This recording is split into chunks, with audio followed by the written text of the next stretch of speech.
Hey everybody, how you doing? I hope you're staying well, healthy, maintaining social distance, and taking care of yourself.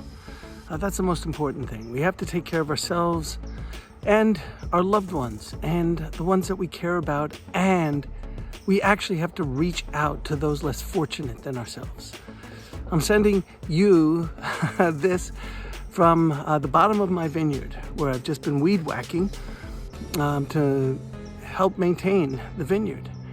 And I'm thinking of how fortunate I am that I actually started something 7 years ago that I've always, every year, bore the fruit of it and enjoyed it, but now even more than ever. And when we think of taking stock and taking care of ourselves and our loved ones and our neighbors, and definitely those less fortunate than ourselves. We're not just talking about our families and our immediate communities and the regions and the states, but actually of the country. And if we raise our voices loud enough in the face of people mindlessly letting go of life after life, because they are not declaring an emergency, they're making stupid decisions, and they're risking people's lives. We, all of us, in whatever country we are in, whatever state we're in, whatever region and community, we have to raise our voices to say no more. The fact that there was intelligence out there and it was not acted on is criminal. It's criminal. The fact that there weren't emergency procedures put into place so that every doctor, every nurse, every caretaker was gowned, masked, gloves, and could have multiples of those to take care of everyone else. It's criminal of them to pretend and hope that this thing wouldn't go on. And if you look at history, how many times do we have to learn the same lesson till we finally learn it? We have had SARS, MERS, H1N1, Zika, Ebola.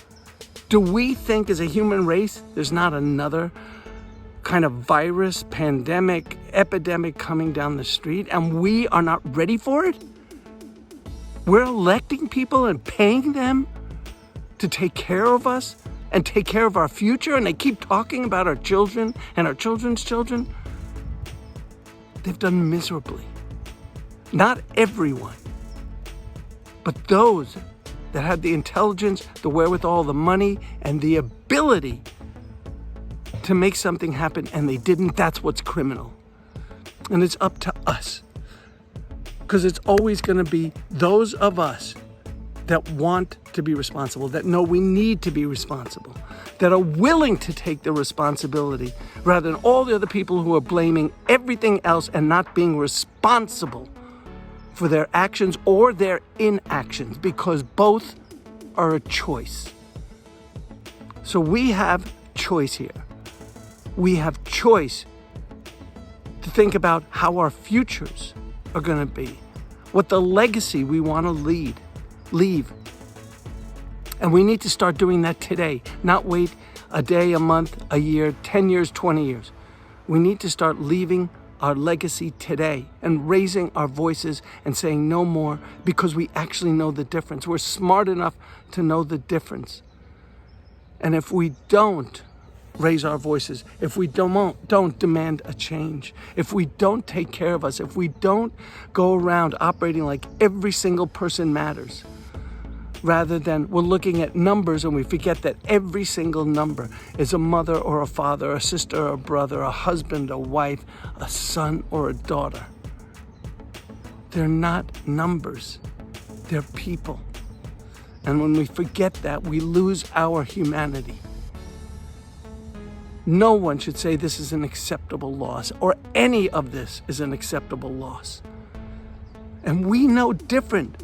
All of you listening, you have worked on yourselves to open yourselves up, to allow yourselves to be more sensitive, to be more open, to be more reflective, more sensitive, to be as smart as you are, to discover your innate wisdom. Well, we need to band together. We need to start saying no more. We're not sheep. We're not cattle. We're human beings where every life makes a difference. And so we need to make sure, whatever country you're in, that you vote, that you make your voice heard, that you demand that your voice, every single one of us, our voice is heard and counted. Because without that, we have nothing. And we act like victims and we pretend like we're powerless, and we're not. So I want to make sure all of you are staying healthy. And if you think of all the other things I've talked about consciousness, accountability, this is exactly that. To be accountable to what you know and not pretend. And is it a bother? Yes. But so's life. What kind of life do we want? Is it worth fighting for? Is it worth standing up for? So please take care of yourselves. Please stay healthy. Please do what you need to do to not put yourselves at risk. And if you are putting yourselves at risk because you're a healthcare worker or you're taking care of others, let people acknowledge you. You're doing a great thing. Right behind me, life. Life. And I want to be here to enjoy it. The fruits of my labor, as do you. You take care. Be talking to you soon.